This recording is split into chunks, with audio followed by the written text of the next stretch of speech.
So, hi everyone, welcome to another episode of Secrets of the Viz. Today I have a very special guest with me, Blake Feiza, who has his very first Iron Viz entry this year on Pokemon. And I think Pokemon is a game that resonates with a lot of folks, me included, because when I was growing up, Pokemon was one of the first few games that I played. So, over to you, Blake, to do a short intro about yourself. Of course. Yeah. Thanks, Lewis. My name is Blake Feiza. I am based in Austin, Texas. I'm a decision science analyst by day and data viz fanatic by night. Alongside, I'm also a co-leader of the new retail and consumer goods tug. So getting involved there. And yeah, that's a little bit about me. It's a lot of hats to hold. Definitely try to stay busy over here. So let's talk about your Pokemon Viz. How did that idea come about? Yeah, great question. So I think with this year's theme being entertainment, I initially took a lot of inspiration from Chris Westlake's submission last year, which was on food and world hunger. I really wanted to find a way to spin the theme of entertainment and try to apply it to a more global scale. I spent about 2 weeks playing around with that idea, and I actually had a pretty well thought out viz that I couldn't get my hands on the data for.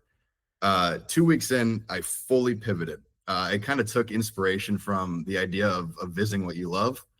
And that's really where my true favorite form of entertainment came out. That was the birth of this whole Pokemon idea. I'd been spending a lot of time watching these Nuzlocke challenges on YouTube and getting pretty well ingrained with that community. Sounds good. This is a really interesting viz because I've never heard of Nuzlocke, even though I used to play Pokemon. And it was really interesting just to go through your viz to understand how people set additional difficulties upon themselves to play a game.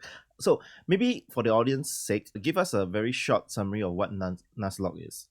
Of course. So there is no one-size-fits-all rule set for Nuzlocking. It really is, by definition, a self-imposed set of rules to take that difficulty up a notch. In most common cases with Pokemon, it's going to be a rule set that looks something like, if any of your Pokemon faint, they are considered unusable for the rest of the game.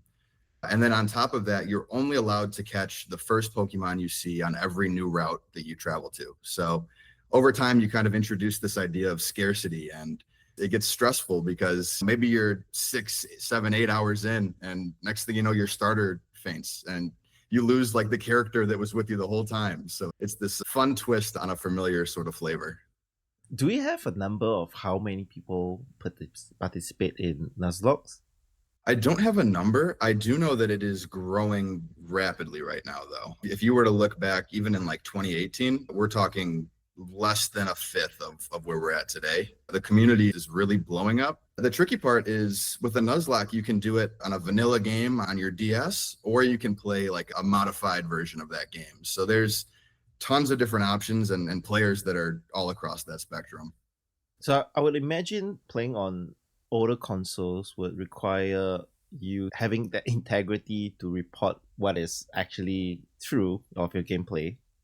Yeah, at the end of the day, it's a self-imposed rule set. If you want to make it more difficult, it's up to you to uphold that standard. But a lot of the content that I watch is from Twitch streamers. So if they're live streaming their playthrough, it becomes pretty clear if they're twisting the rules or whatnot, and they're held scrutiny. accountable for it. Right, 100%. So let's get started and talk through the design inspiration behind it.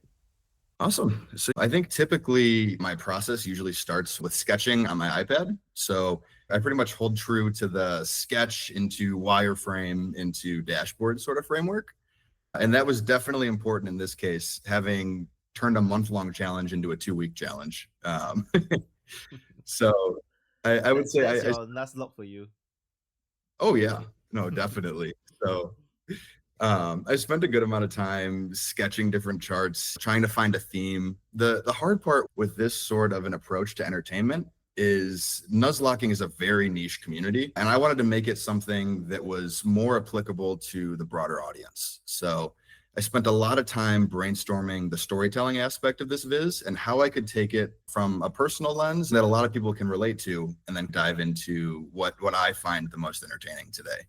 Just looking at the viz here, I actually start off with a good old reliable band, just calling out the percent of users that play video games this year. I call out some of the unit sales for the Pokemon franchise over time. And then I'm kind of starting to dive into why I find Nuzlocking so interesting and what got me so fascinated with this whole idea. I think that for me, Nuzlocking was such an interesting spark back to my childhood because, as you can see in the bar chart above, there was nearly a decade here where I wasn't playing Pokemon games. And as soon as I was introduced, it completely re-sparked a bit of an obsession there. As we dive in, I tried to use color a little bit strategically here, where everything up at the top is red, similar to that traditional Pokeball color. And as we start to introduce Nuzlocking, and in particular, this one version called Run and Bun, I shift my color scheme to more of like the Master Ball color scheme. So I thought that was a pretty interesting twist. Here, I'm just highlighting the very rare win rate for some of these attempts. A lot of these people that have won the game are seeing hundreds of attempts just to get to the end of the game. And in particular, the one run that I was able to dive into was about 6 months of semi-consecutive streaming. This individual player was investing hundreds of hours into one of these challenges, and it was on his 5th attempt that he got through. There were a couple that were like month-long endeavors that ultimately fizzled out to something unfortunate or bad luck, basically. I think usually when we see dendrograms, they're really huge and large that occupies the entire screen. But you have this kind of really small piece that calls out, and I think it works really well. It's very readable.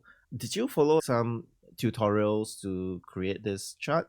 I did, yes. I believe it's Toan Hong that has a great tutorial on the dendrogram. I always find myself coming back to some of his content because he just has fantastic tutorials. That's where I got the framework here. This one wasn't made from scratch or anything. Tuan really has a lot of great custom visuals that you could potentially do in Tableau because he works a lot with the trigonometry, and trigonometry basically allows you to draw anything on screen if you know the X and the Y coordinates. Yeah, this is perfect. Thank you. I appreciate it. And this was the one that finally made it through. So I do think that this was a bit more of a novel chart idea that I had tried to do. I took a calendar and used that purple and gray to indicate which days this streamer was actually live. And then overlaid a stepped line chart on top to show the volume of time on each of those days. I don't know if I've ever seen it done this way. I thought it was an interesting sort of approach, though, to represent what all of that streaming data looked like. Yes, let's take a pause over here. Because when I was looking at your workbook, I was very intrigued by this chart because I was thinking, did Blake do it with like map layers or something interesting that I haven't seen before? And it was just as simple as overlaying like a step chart on top of bar charts. I think it worked really well, but I'm thinking that it probably took you a while to get the dimensions right, to get everything lined up together. Definitely. Yeah. And this is a big part of why I would probably identify as team floating today, because I'm big on lining up those pixels and getting this effect with multiple charts. So prime example here. Yeah, but this is a really interesting chart. I can't say that I've seen this kind of 2-dimension representation before, but it's really interesting because this adds an additional layer of it without making it too messy. This is pretty well done. Yeah, well, thank you. I was toying around. Is there a good name for this sort of a chart? I couldn't think of anything great. It kind of reminds me of like hopscotch, but you can call it the Blake hopscotch chart. That works. I'll take it. Awesome. And I guess just coming down here and wrapping up the long form viz here. Fun fact with the gauge chart, this is actually a custom made Pokeball to fit these gauge charts because the stock image is dimensionally not super friendly with the way that we make gauge charts in Tableau. So I had to do a little bit of resizing of that icon and build it from scratch. So that was fun. This is a really great thematic design to a gauge chart. I absolutely love this. Thank you. And lastly, there's a chunk here that's probably the most intricate of this whole dashboard, but it's definitely something that you can gloss over. I didn't want it to consume all of the story. Generally, what I've got here is for this 5th attempt of this Nuzlocke, all of the different encounters that were used and the ability to drill down into different categories. So if we look at a specific chunk of the game, you're able to see who were those MVPs for that part of the playthrough. Additionally, if we were to click on any of these bars, We basically get like a Pokédex that updates here on the fly, and you're able to see where we met this encounter, if they didn't make it through the game, where they fell off, and just some other data of what that map looks like and about that Pokemon in particular.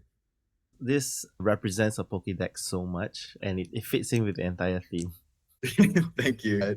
I tried my best here, and it was a lot of work, but I'm pretty happy with how it turned out. I think so. I guess the last component here of the dashboard, this was just kind of my call to action with the community, and how if this is something that sparked any amount of interest, some good resources to check out if you wanted to learn more. So that's what I've got for this viz.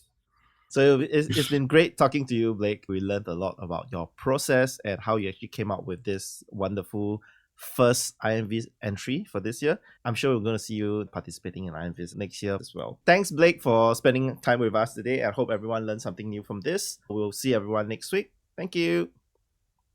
Bye, guys.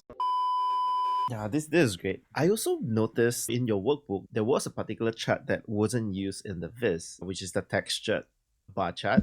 And I really like that one actually, because it's very unique. Yeah. This one.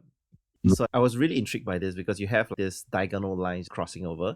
And this reminds me of how pixel art is actually created. They use this 9-tile system that has a piece of the tile in a 3x3 pixel art that formulates each and every different corners per tile set. And this is basically using that same methodology. So if you highlight one of the boxes, you can see that this is actually one custom shape with that diagonal lines. It overlays on top of another, creating that additional lines because of how the system actually works. And I thought this was really cool. And I'm bummed that this didn't make it to the final viz. Yeah, it was very much the same idea that you called out. The idea of sticking to more of that 8-bit pixelated art style. I ended up scrapping this one when it came to trying to stick with that color theme. It wasn't all that effective at that point. But yeah, it was definitely something that I kept here in memory of this idea. And maybe next time. I think the entirety of this viz just brings me so much memories because, like I said before, Pokemon was one of the first few games that I played because I was bullied in secondary school and Pokemon was really my safe haven. So thank you. And I'm jotting a lot of my core memories. Absolutely. Yeah. It's always happy to hear that I'm able to get some of that nostalgia back for people and bring back those nice thoughts from when we were young, because Pokemon was a huge part of my childhood too. Countless hours of memories sitting and playing these games. What's up your plate next? Like, because you mentioned that you had another idea that you couldn't find the data for. Yep.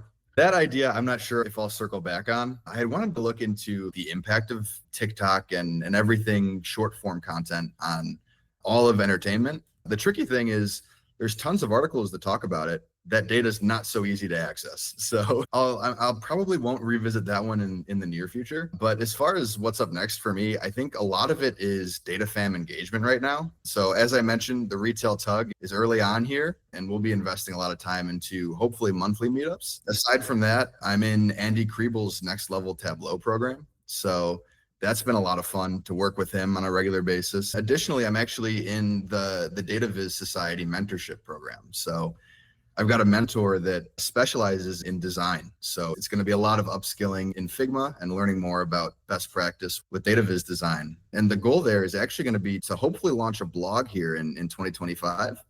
So that's what you can hope to see for me in the next couple months here. I'm doing a lot of prep to get that set up. Nice. Look at you. You are literally on the fast track for everything. I'm trying my best. That's a lot to undertake, by the way. Good on you. I'm definitely feeling that passion from you. And I'm really looking forward to see what you come up with next. Well, thank you, Lewis. I appreciate it. Yeah, and I'll do my best to continue to impress you.